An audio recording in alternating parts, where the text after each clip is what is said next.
first episode of this edition, our resource person, Togbi Kumasa, mentioned that an Anglo man does not like to make noise, but you do not offend an Anglo man. That brings us to the subject of religion. We want to find out all about the religion of the Anglo people, their customs, and also their unique traditions. This is Still People and Places, and my name is Wanda Ami Hagan.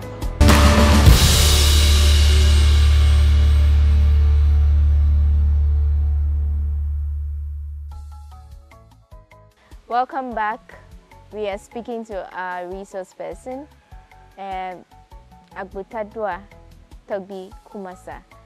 And this time we want to focus on religion, festivals, customs, and other traditions of the Anglos. Togbi, what is the religion of the Anglos? To the Anglo man, the creator of the universe is both male and female.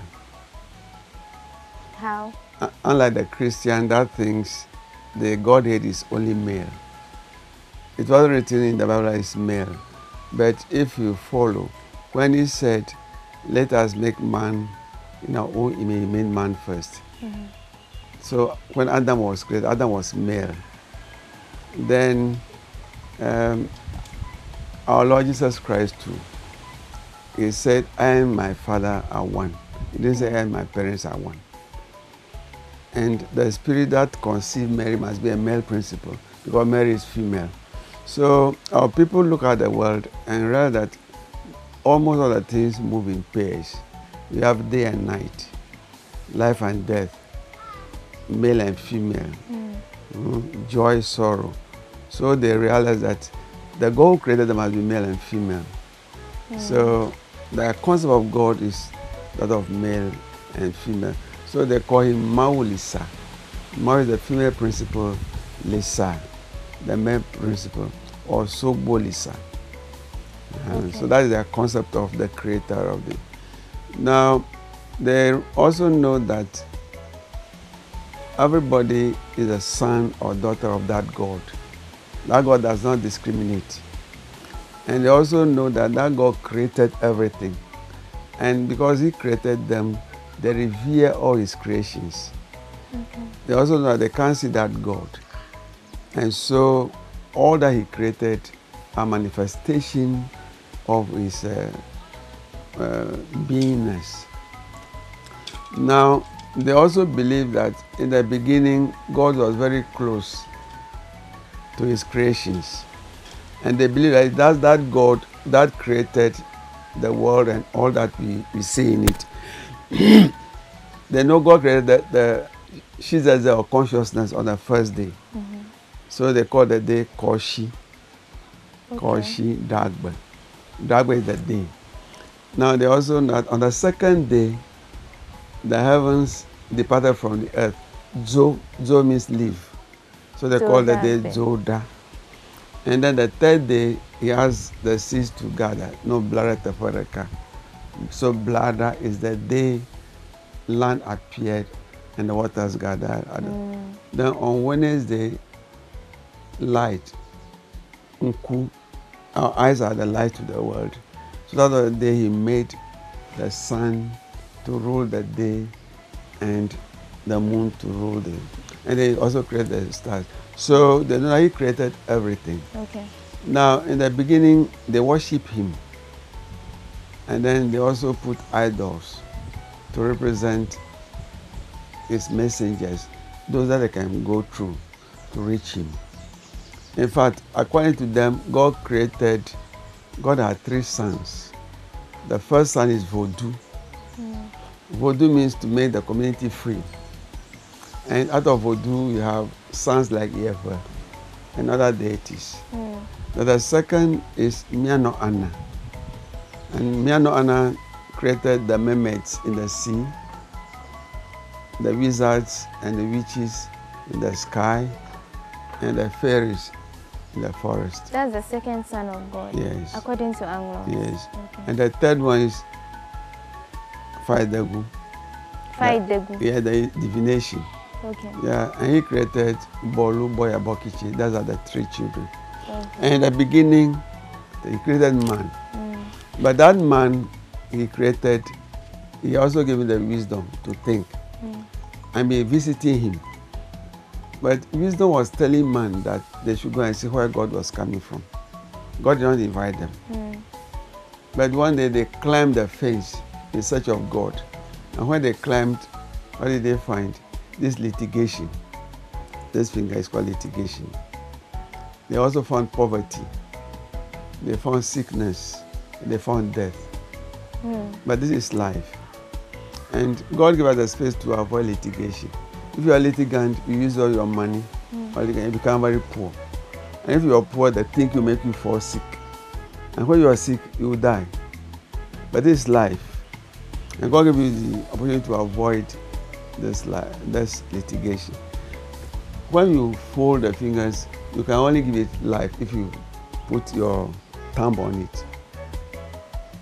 Now, so when they left the place that they were put, the deities that we worship came to replace them.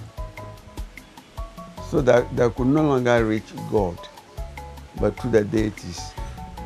That's what brought adultery in the land.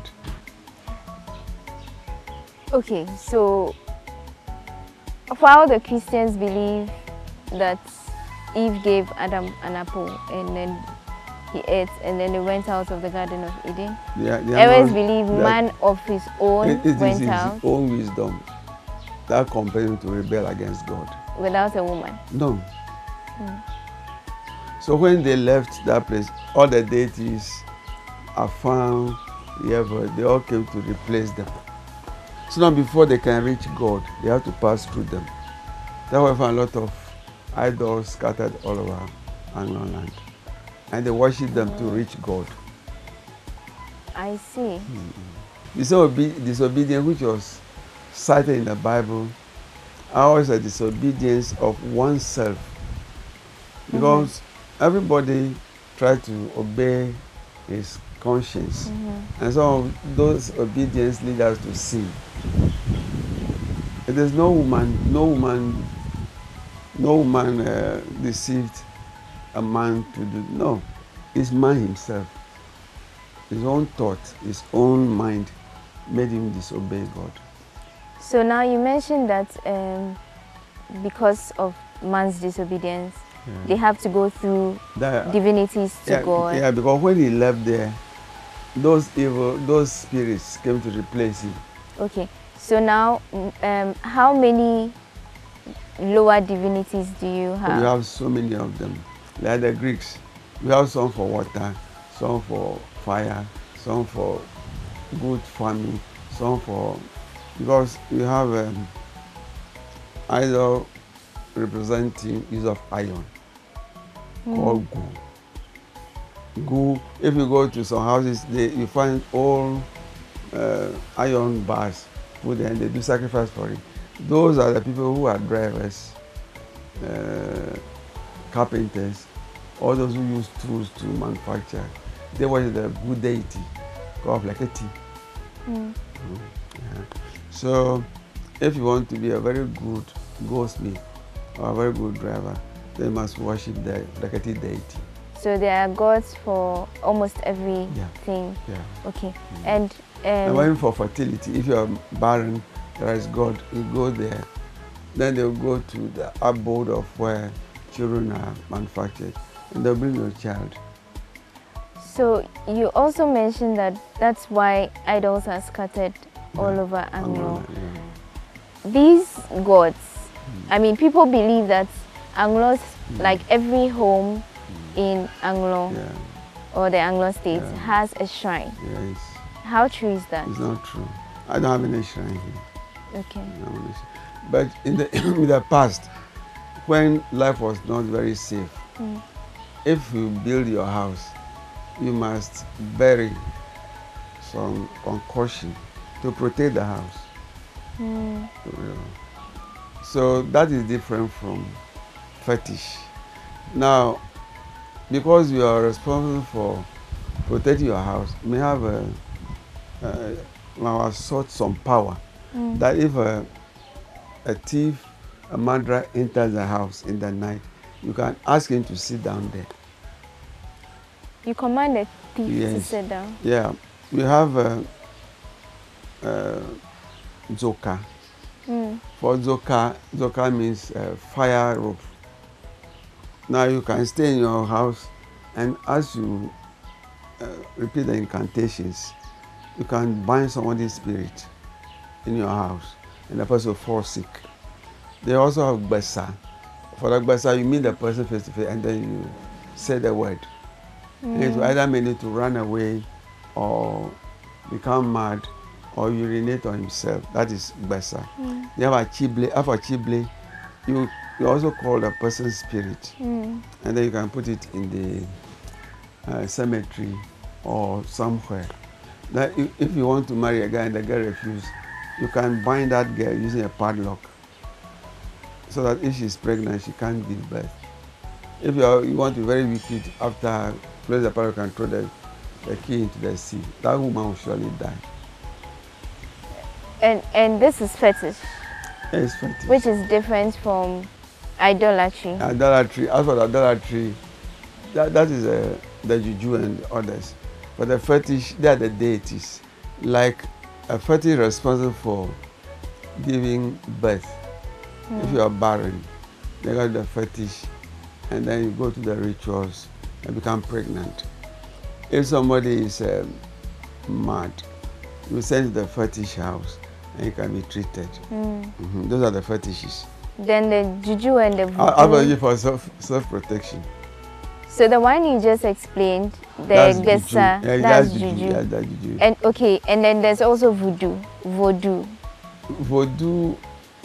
out of voodoo came the self-protections. Juju. Yeah, the juju and the rest. I see. Okay. Is there anything like lagba? Lagba. That one is an idol normally put at the entrance of the house. So before you enter the house, you have seen the lagba. And it's also placed at the outskirts of every community. And it marks the boundary of the community. It is expected to prevent epidemics from invading the community. Okay. Yeah. The lagba helps prevent. Yeah. Like this coronavirus, you should have made sacrifice to the various lagbans at the outskirts that it doesn't enter. It's not killing us here. So it means you've done. You should ask God to protect us. If you invoked their the spirit protection, right? Well, every community has a guardian angel. So whenever epidemics strike, you must go on your knees, do supplication and beg for protection. So the lagba, is it just for the Anlos community or for the whole Volta region, or? Every community has its own way of protecting its people. Okay. Yeah, but in Anglo, lagbas are very common. Especially those who are in Afan divination, they have lagba. You see, the lagba, the mound that you see, is just a landmark to show that some herbs are buried there. The herbs are the potent force under the lagba. Lagba is just a switch. So if you go and slap it, not do anything, but the herb under it, if you do the supplication to the herb, then whatever you want it to do, it will do it. We have town lagba, that's lagba, then house lagba, apali. And it is what is protecting you from coronavirus? Yeah, that lagba, because we did a lot of sacrifices. But, so then it means that it's just for the Anglo states, because there were some recorded cases in the Volta region. Yes. It didn't come to Angloga. Qatar is very safe. Even what they have in Afla, which is also Anglo, was an imported one. There are some Nigerians who were coming, and then they sent them to. But those idols are agents of God. They also take instruction from God. It is a way to reach God that you pass through them. So the language has no power except the power from God. And you know the herbs they use, they are herbs which were created by God. So God gave them that power. There is some herb now. If you put that herb here now, thunder can strike here. It's God's own herb. And if you put a chameleon and a crab down, and the chameleon puts its claws on the thunder will strike, it's also God's own power. Is it possible that it can be invoked to protect the whole country? I told you, when we came here, our ancestors had a covenant with our God. So those covenants normally relate to the Anglo people. There are some injunctions that you must follow for them to work for you. I'm told in some communities in Ghana, if you marry a woman and you're taking very care of them, they can give you the younger sister. But that is a taboo in Anglo here. So all the injunctions that were said on the establishment of the state still guide us.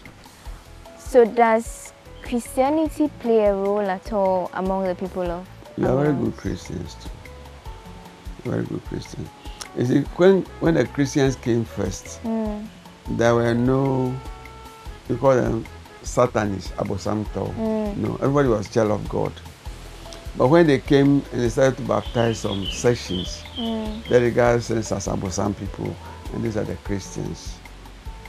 But those who are Christians like me, I'm a traditionalist too, and I stand by a Christian people. And a traditionalist. Yes. How does that work? But Christianity is a tradition too. Okay. It's a tradition. And in fact, Christianity is just a way of life. The baptism that we do, the initiation rites. But whether you are a very good Christian or not depends on the way you relate with your fellow men. And the traditional religion also recognizes that it is good to relate with your fellow man. It's good to be kind. Now, we have evil Christians. We have even traditionalists. There are some traditionalists who are very evil. And there are some Christians who are also very evil, delving into occultism, even though they profess Christ, yet they are not living like Christians. In the Christian way of life is very difficult. Christ taught us that if they slap your right, you must turn the other cheek. I don't think that's very easy for many of us to do. And when somebody steals your clothes, you should give it your coat too. Toby, we'll continue the conversation about religion, but let's take a quick break. Don't go away. We'll be right back.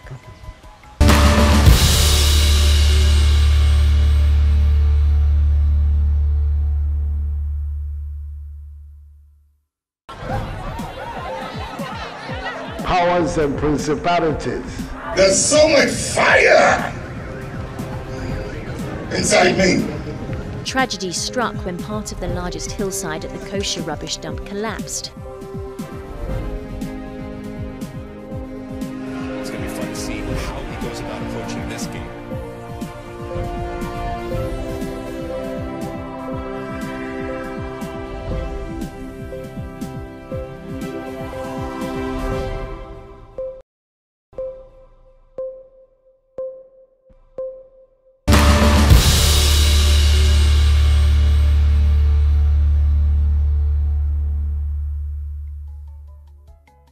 So, Toby, before the break, you were saying, I mean, Christianity is also a tradition, but you're a Christian, and you also have your traditions.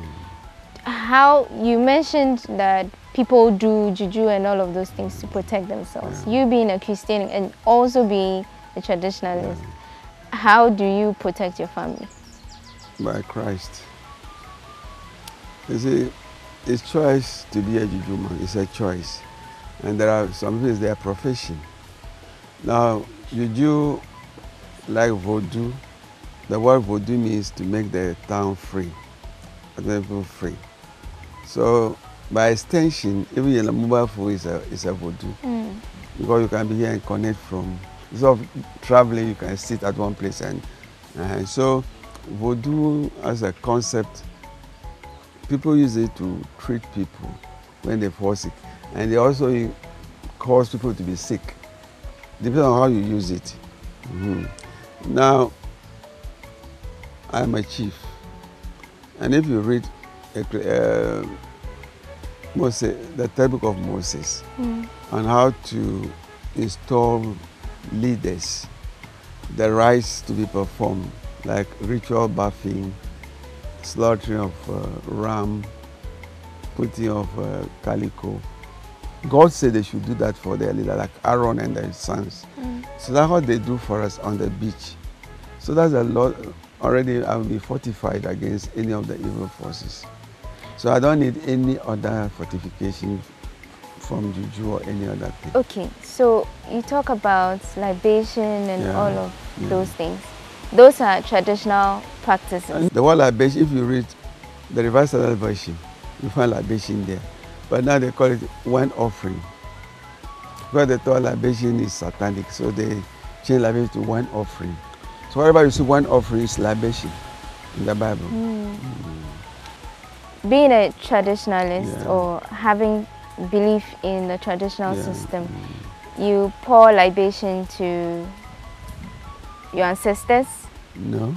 You don't? No, I pray. You pray, I pray to the God. ancestors. You pray to God. Yes, through Jesus Christ. So then, what are your roles as a traditional leader? Yeah, the word chief in Anglo means swear. To swear. So we swore or we swear to take and preserve the institutions that constitute Anglo State. Okay, that's your role. Yes, and the role of every chief. Okay, but as a chief? As a chief, you have a stool. You have people who venerate or people who make sacrifices to the stool. Not easy for the chief to do that. So there are people in the family who are charged of making supplications to the stool. But as a chief, I must see to it that all the institutions that constitute the Anglo State are preserved. It's usually like marriage. It's an institution. Outdooring of newborn babies. The language that I speak, funerals, widowhood rites. I must know how they are performed. And if it is time to perform them, I must see to it that they are performed according to the laid down procedure of our people. Okay. When we started this conversation, you poured libation and then you did some incantations. Yes. Were those to gods? I was demonstrating to you how libation is done on occasions of starting a very important occasion. So I did that, not as a way of life, but to demonstrate to you that if you had gone to any traditional man, before this conversation would start, that is what he would do. Okay, so you were demonstrating tradition, but it's not that you believe in it. Okay. No, I believe that it can be efficacious. I believe that those people who do it, they have a result. But I don't have my result through that. In fact, before I had holy matrimony, I told my chief that from that day I will not come to the stool to ask for any favors, because I don't want to confuse the two. Okay. So I started going to church, receive communion, and then every morning I pray to God through my new faith. Okay. But I'm also a tradition because the tradition that constitutes my state, you call it the corn, that's custom. The corn, this core, neck. Yeah. I have a lot of veins around the neck. If you destroy any of them, it will affect the head and the body. The same way, if you destroy any of our customs, it will affect the whole state. So as a chief, I must see to it that all the institutions that constitute my state, the Anglo State, are preserved and observed. Okay. We know, as spokesperson of the Awomefia, we know the Awomefia is one very protected person. Yes. How is he protected? You know fufu? Fufu. Yeah. Fufu is very cold. but the soup around is very, very hot. Mm. So you have very hot soup surrounding him. Before you touch him, you have to go over the soup. And okay, break it down to a level. You're asking for his protection. Yes. And I'm saying that he's protected. And because I know you like fufu, I'm comparing the amafia to the fufu that is the middle of the soup. I understand, but in this case, I'm trying to find out who. There are people responsible for his fortification. Okay. You understand? Okay. He passed into the rituals, he's already fortified. The rituals that made him the Awomafia of the Anlos State has fortified him. And all the idols, all the fetishes are under his tool. Okay. All the chiefs are above all the fetishes and juju, so that I as a person, I can go to any shrine dressed like this. But as another person who is not a chief, you must remove your sandals, before you go there. Oh. So it means you were also fortified? I went to the rituals. I have the ritual bath which God asked to be done for the leaders. Ram was slaughtered on the day of installation as God demanded.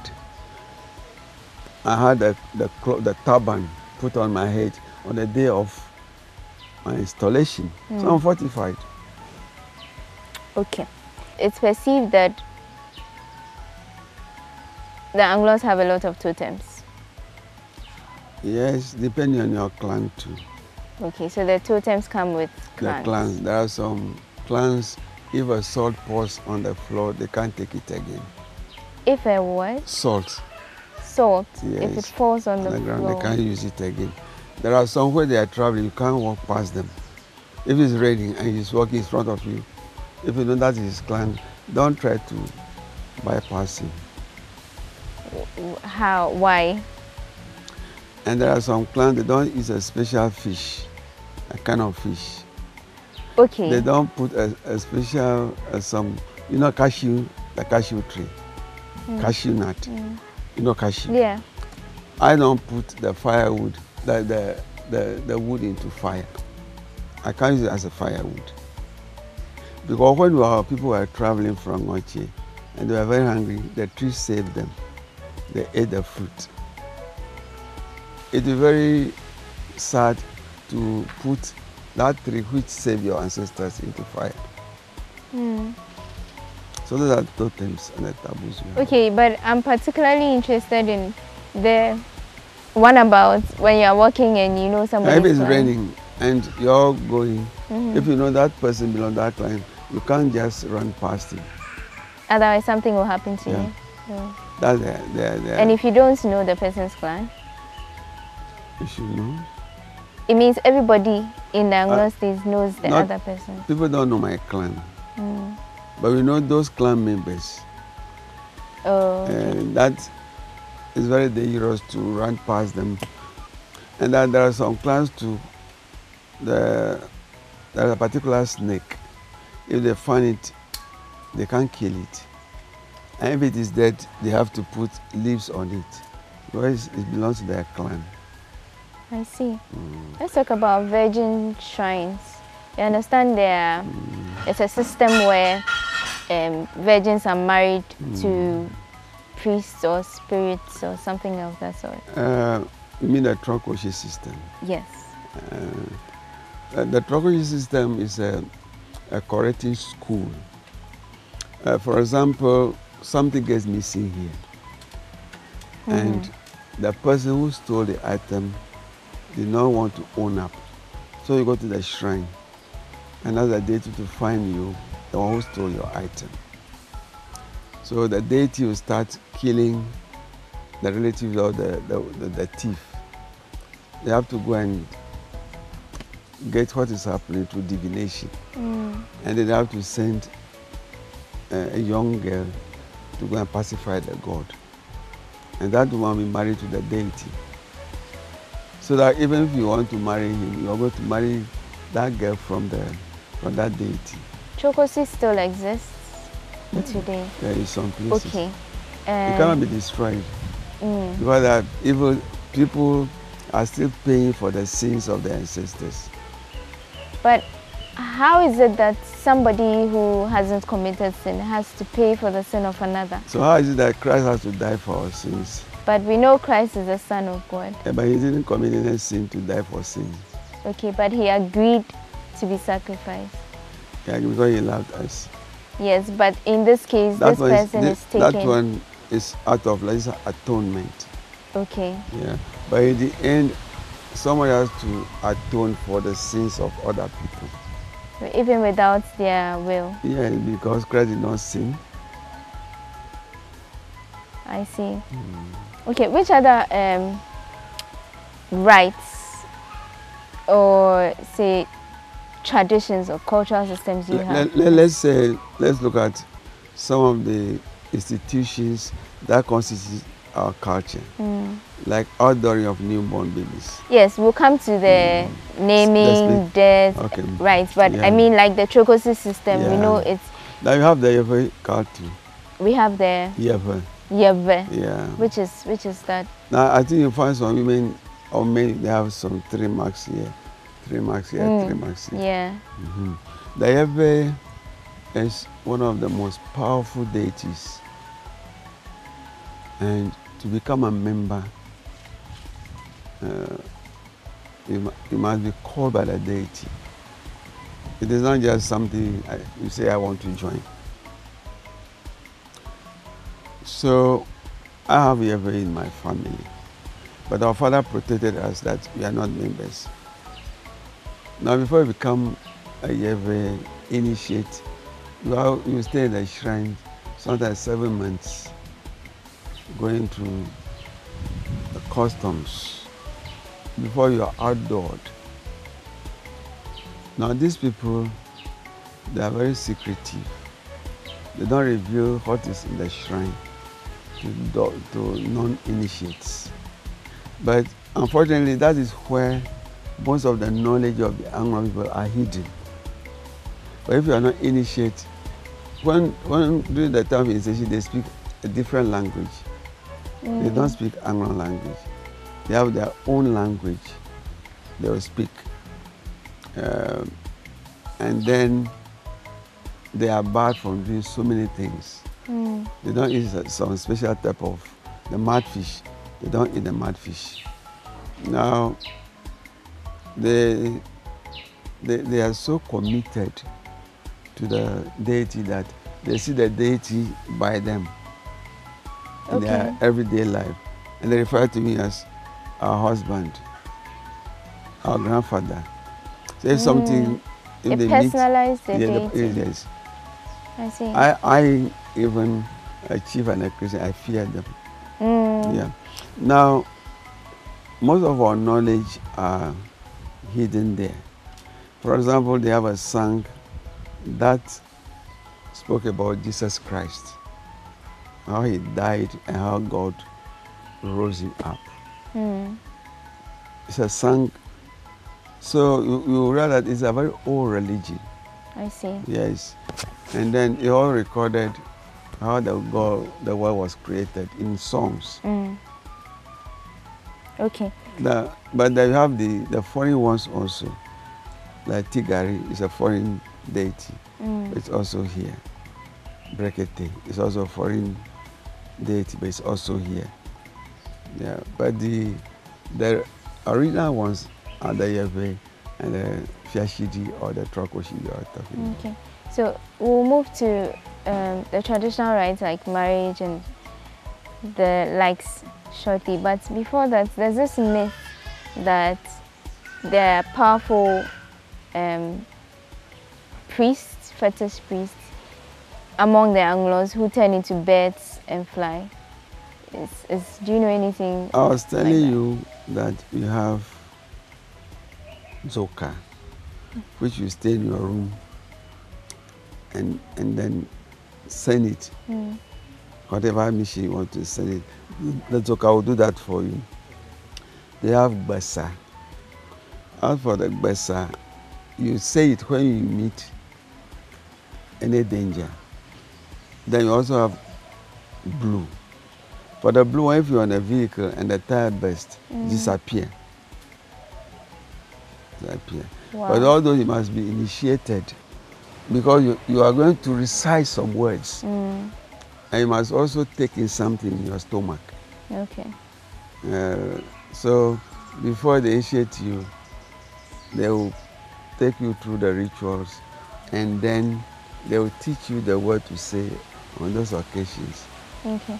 And to bind you to that deity, there is some type of paper in cover. You open it, then you find the seeds. It's very bitter. Is that they use to consecrate the juju before you take it. Okay. Let's put them together. Birth, marriage, puberty rites of the Anlos. The death rites also. Yeah. How does it work? Well, let's take the marriage one. In Anglo, if you want to get married to a certain woman, you tell your parents, and their parents will send emissaries to the girl's parents that their son wants to marry their daughter. So a time is given so that both families can do investigation about the background of each family. Now, if they are satisfied, then they will inform the people that they are satisfied. Then the engagement rites will come. The engagement rites are mostly for the family. So it's normally they use drinks, 12 bottles of drinks. Okay. And these 12 bottles, they will share it to the 4 branches of the girl's family. I say 4 branches because every woman has a father and a mother. So the father's father is a family, and the father's mother. Then the mother's father and the mother's mother. So they will share the 12 drinks to those people. Then after that, the marriage items. Those are like items that the woman will use. Cloth, earrings, beads, and those things. So there are 3. The one which you call appreciation is for the father-in-law and the mother-in-law. Now, they also, there's a red cloth which they wore in the beads around the waist.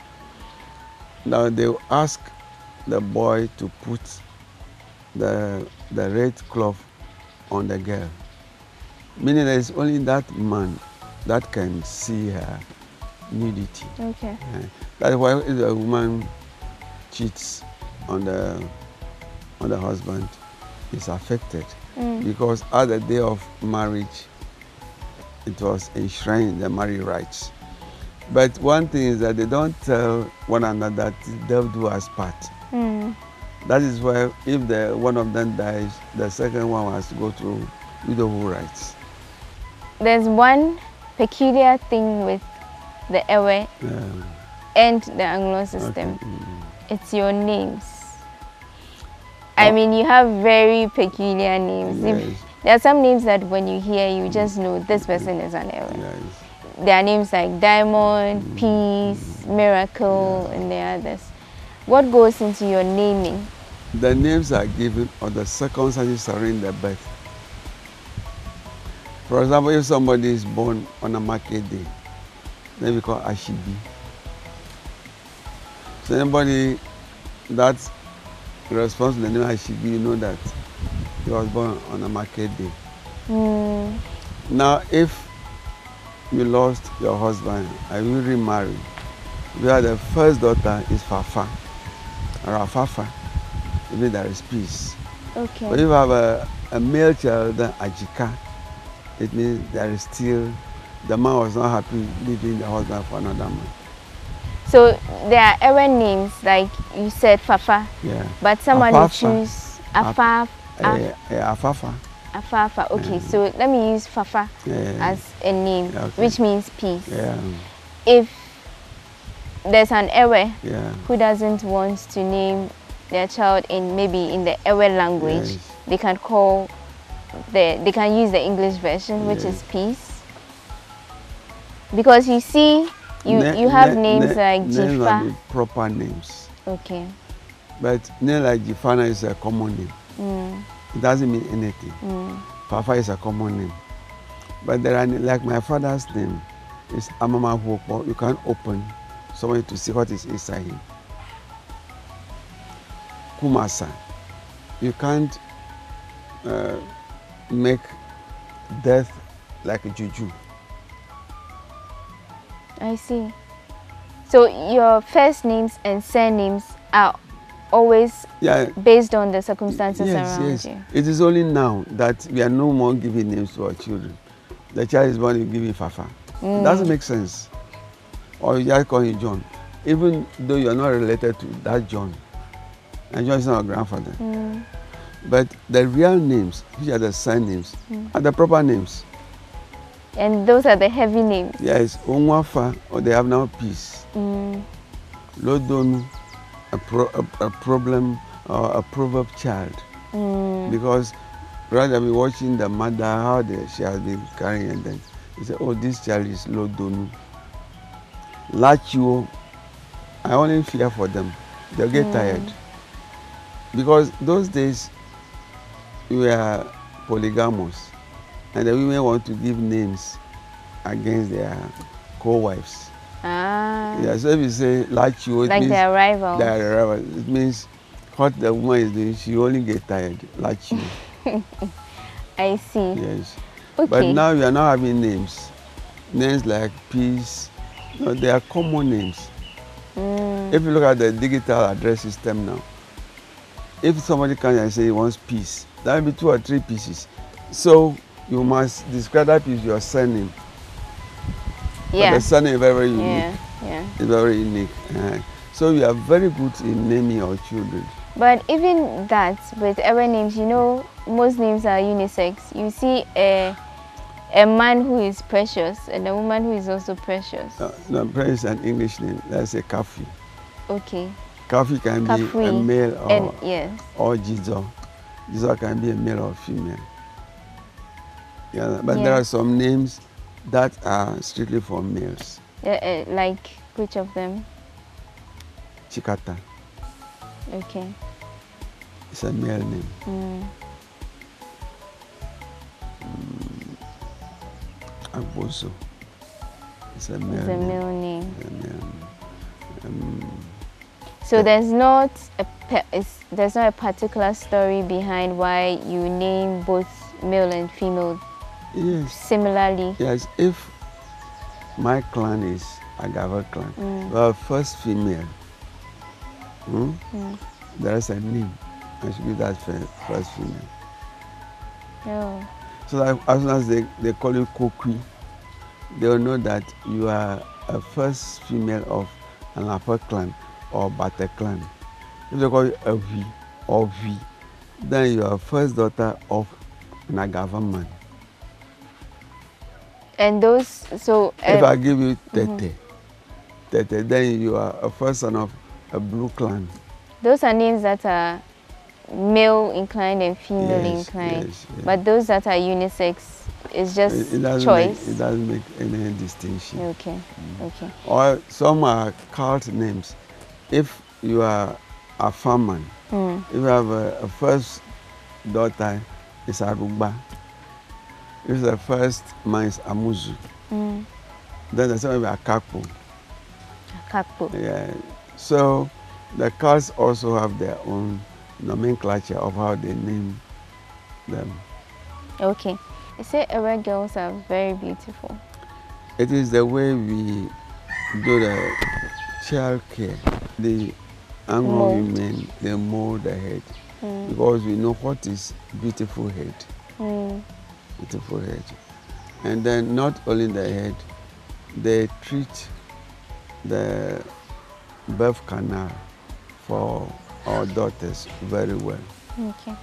When they are bathing them, they direct the bath water to clear what should not be there. So if you are lucky, you have an every girl, you don't need anything again.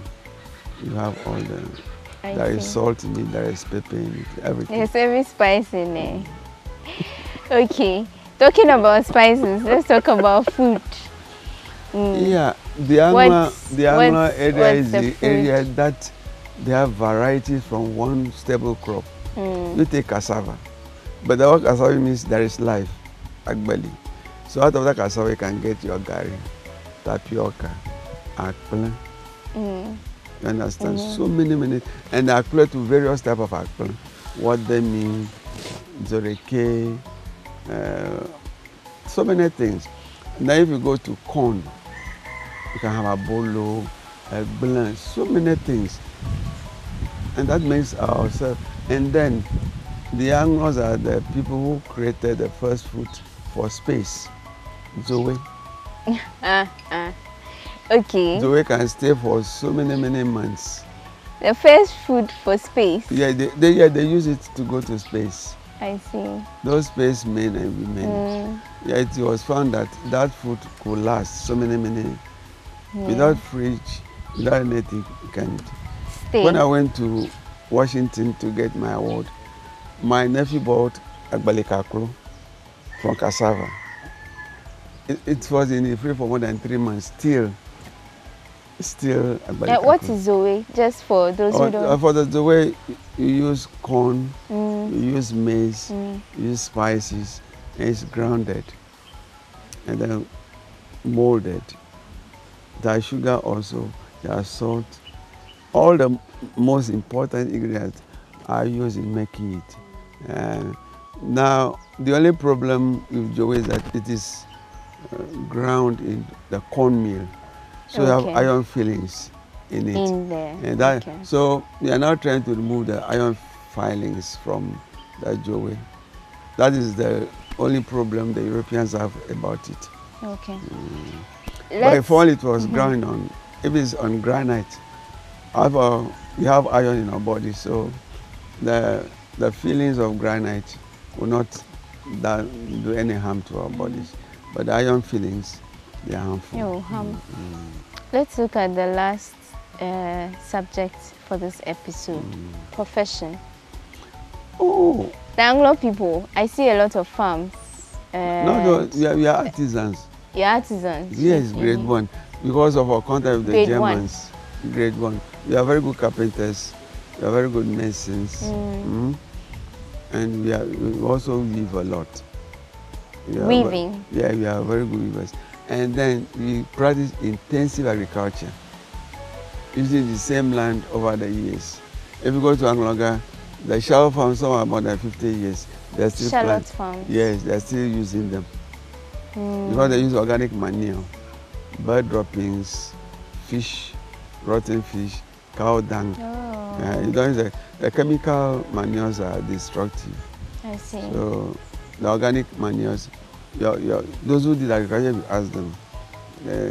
Because the chemical manures are still embedded in the crops. Those who use them for tomatoes, 3 or 4 days, it become rotten. Okay. Maybe the organic manure, tomatoes can stay for about a week without getting soft and getting, And how about fishing? We are very great fishermen. All along the West African coast, even to Gabon. I was in Gabon, I saw every fisherman. In Senegal, Las Palmas, yes, we are great fishermen. They can study the sea, study fish movement, know the type of net to be used. And they don't fear the sea. Even though initially they were not seafarers, but coming to stay between the sea and the lagoon, automatically you might be tempted to harvest the sea and the lagoon. And that made that fishermen. I see. You mentioned apart from the Fantis and I don't think there is any tribe in Ghana that can fish more than the Anglos. You mentioned kente. I see you wearing a pattern. How does your kente work? The word kente means open and press. Open and press? Yeah, open is ke. Te means press. So open it is and press. When they are weaving it, when they put the shuttle between, they press it and then put it again and press it. That's how it is woven. So it's an ever word? Yes. Oh, okay. Yes. You see, these are some of the reasons why the Ebes are feared, because we are not, we don't advertise ourselves so much. The word kente, which is being used, means basket. It's an Akan word. But it's not basket, it's cloth. Okay. So, kente for the Akans is for their baskets, not for the weaving of the cloth. Because according to the legend, a hunter went to see a spider weaving. And they came back to replicate. So what they replicate was basket, not kete. So, because one, you use cotton to weave kete. Cotton does not grow in the forest. But you have the palm tree, which can be used to make the basket. So, from what you're saying, it means that kente is... If you go to Puerto, you have bone rain. They capture the people to go and teach them how to use the kente. So, kente is from Volta It's from the region. Volta region. Because, you know, we stayed in Egypt, where they weave cloth. You see, the way I dress, I'm dressing like a Greek and a Roman. This cloth, the toga, it's a German way of dressing. They put, even Jesus Christ, you see, you put one cloth around himself. I see. So we wear the jumper. This is the jumper. Okay. We don't put on cloth on our naked body. So you okay. So you wear the jumper and then you put on the cloth. That's the way you dress. Okay. And that's the way the old Romans also dress. Before we end, this is just by the way. I see a lot of fowls around, but you barely see. I have so far just seen one cat, and we know that it's popularly said that Ewes eats cats. Yeah. They call it Joseph. Yes, it's very true. What's the story behind Ewes and cats? The cat is a very wonderful creature. Those in the house now, you'll find them coming, sitting at my doorway. When I'm in bed, that's where they sleep. And they are very close to us. Popularly, it was believed that when you kill a cat and you eat the head, you will not die in foreign land. Formally. Yeah, formally. Okay. So when they have a party among the youth, the one who take the head must pay for it. Even though, yes, the one who eat the head of the cat. Because the person has an advantage. Yeah, because you will not die in a foreign land. Even if he's sick, he'll be brought home. I see. And we like to be buried where our umbilical cords have been buried. That's why we find that if you're in Accra, if you die, you bring it. Even if you're buried there, your relics, like the nails, the hair, will be brought home to be buried here. You don't want to be buried in a foreign land. Because you know what is in our land. So you enjoy cat meat more than any other meat? If it's properly prepared. Some people don't know how to prepare it. When I was in Zima, I was given a lot of cats. But the people don't eat cat there. I see. And one day I killed one. I'll eat the thigh small or eat the arm small. But it's a very long time that I ate one. So now that you remember me, I have to revisit. But you know, some people eat dogs. Yeah. Some eat lizards. Frogs. You see, there is nothing bad about those things. They're all determined by the environment. Okay. That's the story behind the Ewes. The Joseph. And their cats, aka Joseph. And this would be the end of this episode. We've been speaking to Agbotadua Togbi Kumasa, who is the spokesperson to the Womefia. He's a retired headmaster, he's a historian, and he's an author. He is also the Agbotadua to the Togbi Te Agbozo stew of Jelukope. My name is Wondami Hagan. There will be more in the next and final episode. Be expectant.